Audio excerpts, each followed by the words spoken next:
Good morning, I'm Taylor Wilson, and today is Tuesday, June 17th, 2025. This is The Excerpt. Today, why Trump left the G7 early, plus the trickle-down effect of his massive budget cuts to the National Institutes of Health. And we're learning more about the suspect in the shootings of Minnesota lawmakers. President Donald Trump abruptly left the Group of Seven summit in Alberta, Canada yesterday due to the current situation in the Middle East, according to the White House. Trump also urged residents of Tehran to evacuate immediately after telling Iran it should have signed a nuclear deal with the U.S. when talks were on the table. For more on his decision to leave early and the ongoing conflict between Israel and Iran, I spoke last night with USA Today White House correspondent Francesca Chambers. Hey, Francesca. Hey, Taylor. Thanks for having me. Thanks for hopping on. So let's start with the big news here. Trump leaving G7 early. Why did he do so? What changed? Well, Taylor, the president left abruptly halfway through the summit. The White House said it was because of the deepening conflict that was taking place in the Middle East, just as the president said on social media that residents of Tehran should leave the city.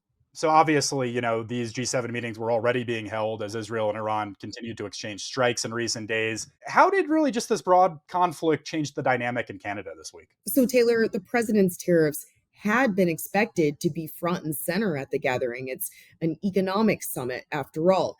And those conversations still took place at the G7 conference before Donald Trump left.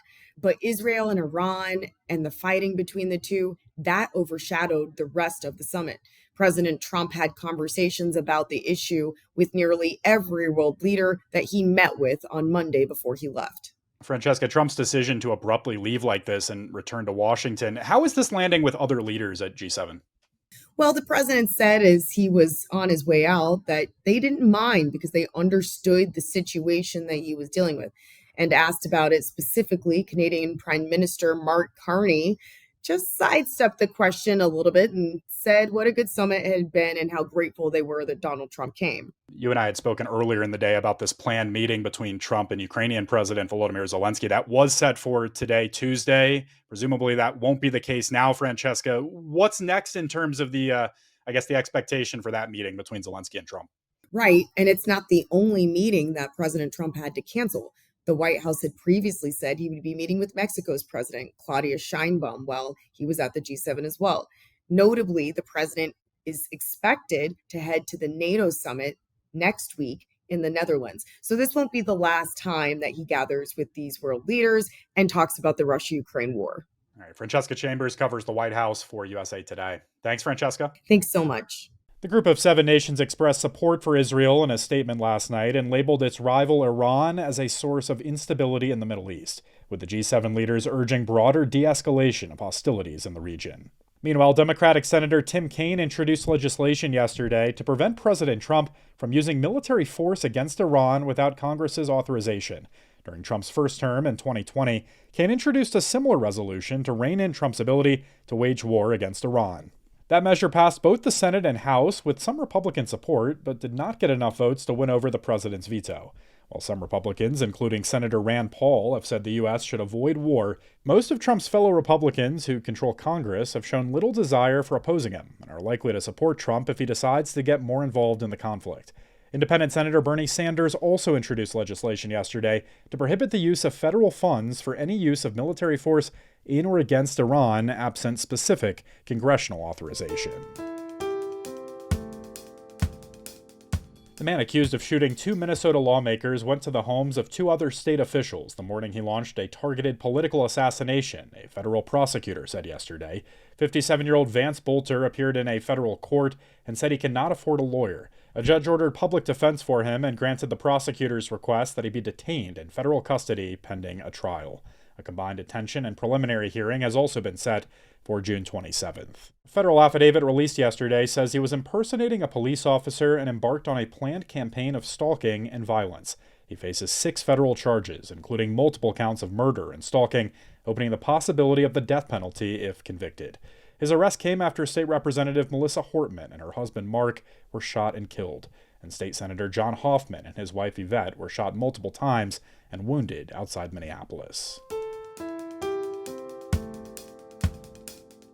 We're learning more about the trickle-down effect of President Trump's massive budget cuts to the National Institutes of Health. I spoke with USA Today government accountability reporter Erin Mansfield for more. Hello, Erin. Hi, how are you? I'm well, thanks. Thanks for hopping back on the excerpt. So just starting here, how exactly has the Trump administration slashed parts of the NIH? What have we seen in recent months? We've seen targeted cuts of grants from universities all over the country, research universities. These are grants that professors, graduate students, doctors use. And they have slashed things that they think promote diversity, equity, inclusion, things that they believe are too focused on coronavirus, which peaked about 5 years ago, and also some grants involving vaccine hesitancy. And then going forward, Trump has proposed in his budget to cut $18 billion from the NIH budget. And that is huge. That is the biggest of any agency when you go and look at his budget, and it's significant. Well, let's get into some of the specifics there. You mentioned coronavirus. In terms of just how all this is impacting research, it does seem like the administration is going after, projects that I perceive as being focused on COVID-19 in terms of some of these cuts. What did you hear specifically in reporting this? There are some. The big one that was really notable is something called the World Reference Center. And it's sort of a library of infectious diseases. And it's held at the University of Texas Medical Branch in Galveston, Texas. According to the scientific director for Galveston National Laboratory, they actually looked at COVID. And the reasoning behind that had to do with it was an emergency. Everyone shifted to that. And what the gentleman, Scott Weaver, said was that when he received the letter, which USA Today has reviewed, it said that COVID is over. We're cutting off all coronavirus grants, and this is not necessary. And this is something that Mr. Weaver thinks was done in error. He thinks that whoever decided to cut it really didn't have an understanding of what they were doing. But nonetheless, there was at one point research related to coronavirus, so it got cut. Well, and Erin, there have also been research programs targeted that were mistaken for DEI-related projects. What can you tell us on this point? So this is obviously no secret that the Trump administration has been very anti-DEI. I spoke to Andy Johns from the University of North Carolina at Chapel Hill, and he said that some of the most stinging cuts have been ones that might be perceived as diversity, equity, inclusion, but in his book are not. And he said there are cases when maybe a scientist is doing a study and they collected demographic information and they're going to do a demographic analysis. So they'll say, hey, NIH, can we do everything else and just omit that analysis? And they're not letting them. One of the examples also comes from Texas, from Scott Weaver, who talked about a grant that helps people who get bachelor's degrees from small colleges that aren't really research colleges. Well, they might want to get into a program that'll help them get some research experience before they apply to a PhD program. Weaver said that grant was cut on the grounds that it was DEI. And he doesn't quite agree with it. He said it's really a bad opportunity. But we've seen a health equity hub that, according to the head, Daniel Mullins, he said that it was really disease agnostic. It was kind of infrastructure to help people achieve health equity. That was cut. That was almost a $10 million grant over 5 years. Kim Elaine Barrett has worked a lot toward building a biomedical workforce that's more representative of the population. She said she had to see that effort just get cut. People are really heartbroken by the DEI cuts. We've heard this argument from Trump officials that it's all about waste and getting rid of waste in terms of these cuts in recent months. Is that the fundamental argument here when it comes to NIH? What are we hearing from the Trump side? So Kush Desai, a spokesman for the White House, gave us a statement. It said, in recent years, Americans have lost confidence in our increasingly polarized healthcare and research apparatus that has been obsessed with DEI and COVID, which the majority of Americans moved on from years ago. And his argument is that they're going to address the chronic disease epidemic and return to a gold standard of science. So there really is a perception in the Trump administration that the scientific research world has lost its way and gone off course. You at the top, Erin, mentioned that further cuts are expected in this space. What might be coming down the pike and what would it mean for some of this other existing research? We're going to have to see that as Donald Trump's budget works its way through Congress. The top line sum is $18 billion, and that is huge. A lot of the public universities I spoke with talked about losing tens of $millions here and there. but we're talking about a huge cut to universities all over the country, including public universities. Yes, including Harvard, including Columbia, but also including the places in Americans' backyards. And just in terms of the pushback here, Erin, I mean, what kinds of challenges have we seen to these cuts?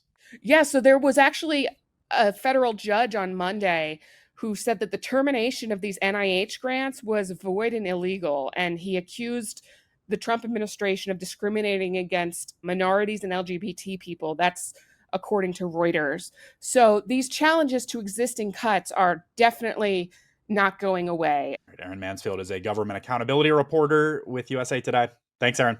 Thank you, Taylor. Trump Organization, the holding company for President Trump's business ventures, has announced the launch of a new cellular service and cell phone.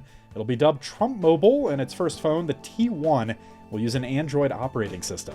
And the mobile plan itself is expected to be made available through the 3 major cellular carriers. You can read more with a link in today's show notes. Thanks for listening to The Excerpt. You can get the podcast wherever you get your audio. And as always, if you want to email us, you can find us at podcasts@usatoday.com. I'm Taylor Wilson, and I'll be back tomorrow with more of The Excerpt from USA Today.